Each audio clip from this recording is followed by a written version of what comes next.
Ang mandato ay magbenta. Hindi po sila pwedeng mamigay. Bawal po yan sa batas. So, ngayon po, pinalawig po ng NFA at ng DA ang mga mabibiyayaan ng 20 pesos na bigas kada kilo for all po ito sa lahat na naapektuhan po ng kalamidad. Alam mo, ikaw ang susi ng puso ko. Oh, talaga? Sining kasama mo kanina? Duplicate.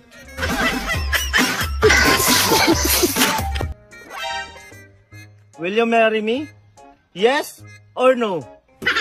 Boss Ging, ano po bang klaseng meal para mapasaya ang mga babae? 2,000, 4,000, 5,000 at 10,000. Sikreto mo at napakahirap mong tibagin sa posisyon mo. Matibay na pag-airbrand. Matibay na pag-airbrand.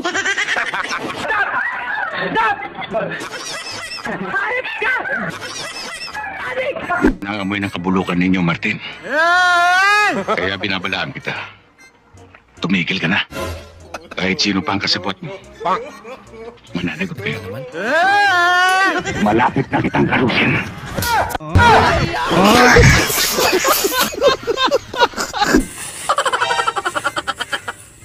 Soto, tingnan mo. Ang hirap-hirap gumawa ng content. Sabi mo, kukunan mo ng 50%. Hindi ka ba nahiya? Tingnan mo nga yung kinikita namin. Oh, tapos babawasan mo pa? Ano ka? Para may makulimbat na naman kayo? 50% daw para sa bulsa. Ayos din. Sa tax pala, sabi ni Tuta Suto. Nakukularo ang kapal ng mukha ng mga to. Isa ang mga content creator na nagpapalago ng ekonomiya sa ating bansa. Pero hindi pa nakuntinto si Boy Kindat. Kinulang pa. Kaigit na.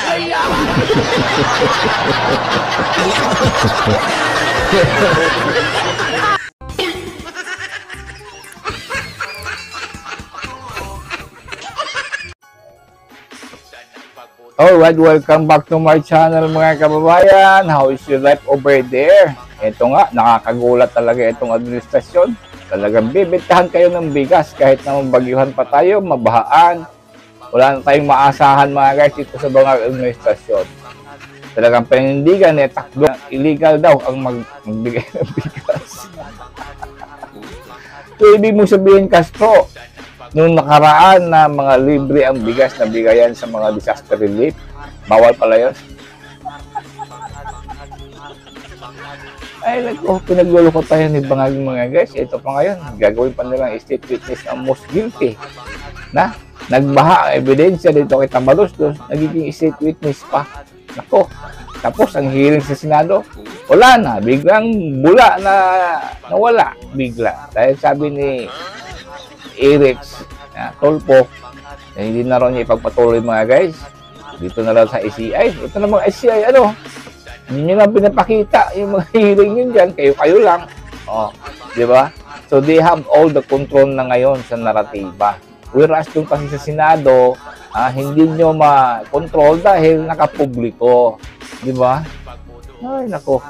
Wala tayong maasahan dito kay Bangag. Mag-aantay na lang talaga tayo kung kailan ma-expire ang kanyang term dyan, parang lumayas ng hinayupak na yan. At sana nga, mapalayas nga ito ni Kiko Barsaga. Shout out dyan kay Kiko Barsaga. Wala naman kayong binatbat ito sa bagitong Kiko Barsaga eh. Wala talaga sila. Wala silang round. Matalino kasi itong bata. No? Talagang suportahan natin itong panawagan niya. Kasi matagal na natin panawagan yan na bababain yan. Di Tambaluslos. Saka itong si Bangag. Saka isama niya na itong si Lisa Tanas. Wala namang mga kwentang pamilya ito. Talagang kurakot na mga pamilya ito from the start. Kasalanan talaga ng mga tanga na kung sino bumoto nitong mga hayop ng mga politiko. Alright, patuloy tayo dito mga guys dito kay BP Sara. Talagang galit na galit siya dito sa Billionaire Channel. Let's go, tamayan natin. Uy, bilyonaryo. Pakisabi dyan sa opisina ninyo ha, na ayus-ayusin naman nila yung picture ko. Yung picture na gamitin nila, yung maganda ako, wag yung pangit ako. Wala naman akong pakialam kung anong sasabihin ng inyong outfit about sa akin. Basta paniguraduhin lang nila na maganda yung picture ko. Sige mama, makakarating ko. Bakit yung mga kalaban ko, magaganda yung mga picture na ginagamit nila? Bakit pangit yung picture na ginagamit? sana yung mga tiga Office of the Vice President, padalhan nyo nga ito siya ng mga magagandang picture ko para yun ang gamitin nila. Please lang.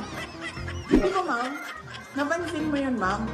Yung kalaban ko, maganda yung photo, tapos ako, pangit yung photo. Eh, ang katotohanan naman, mas maganda naman ako doon sa kalaban ko, ma'am. Makausap ko doon sa bilo namin na, nakanganga ako, JC. Ano yung photo na yun?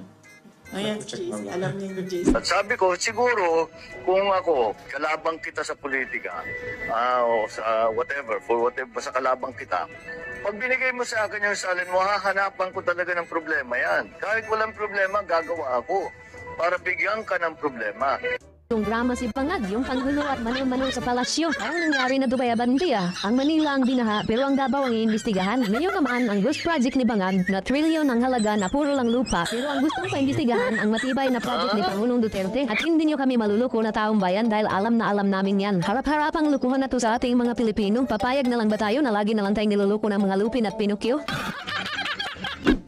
Hindi na siya magsasalita dahil tinalaganan niya yung ICI. Yung ICI ang bahala diyan sa investigasyon, hindi daw siya. Nagrereklamo ngayon yung taong bayan, yung ICI nga nandyan pero ayaw naman kaming papanuurin.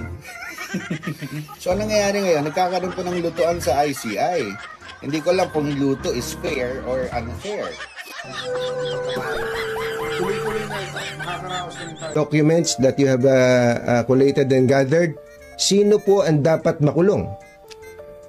Well, can you name names? Isa na dyan siguro si Speaker Romualdez na dapat makulong dyan.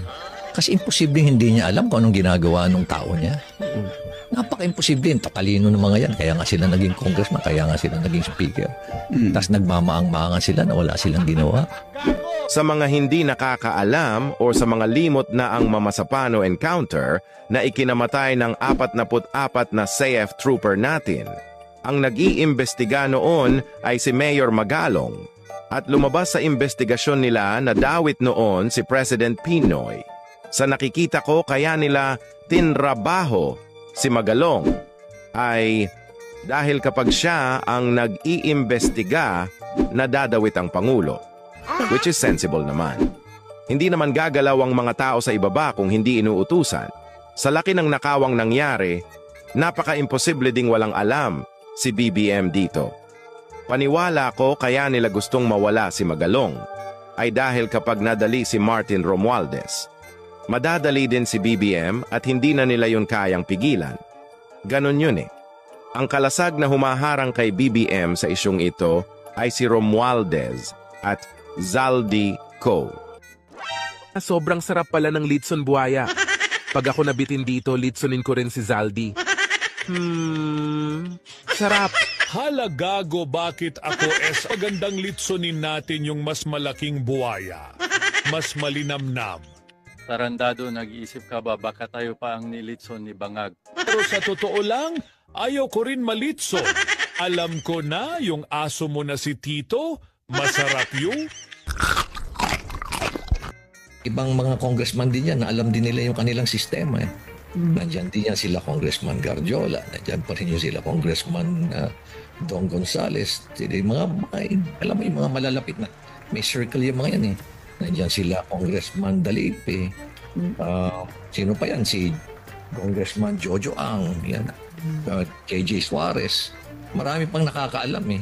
Ponyong Gabonada, isa rin yan. Sa may alam yan.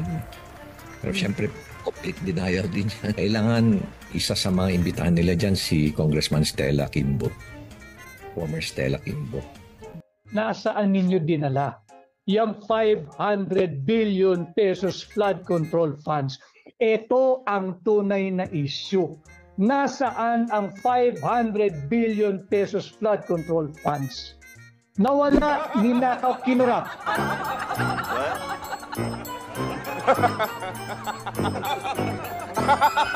Good morning, Mr. President.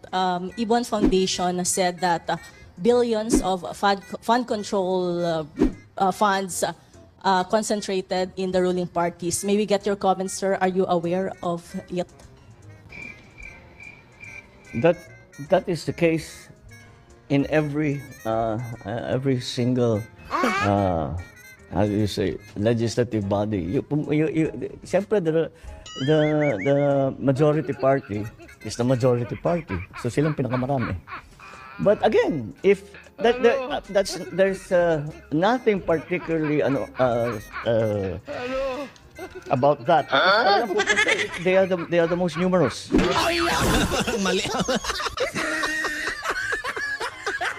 Diba sinabi ko na sa'yo, tigilan mo na yung paggamit ng Coca-Cola, nakakasira talaga yan ng utak.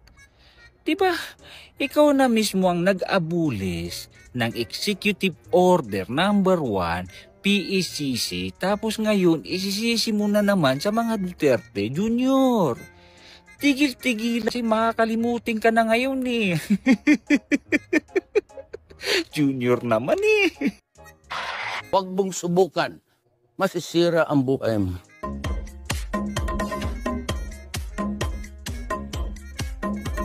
Good leader daw, make things happen.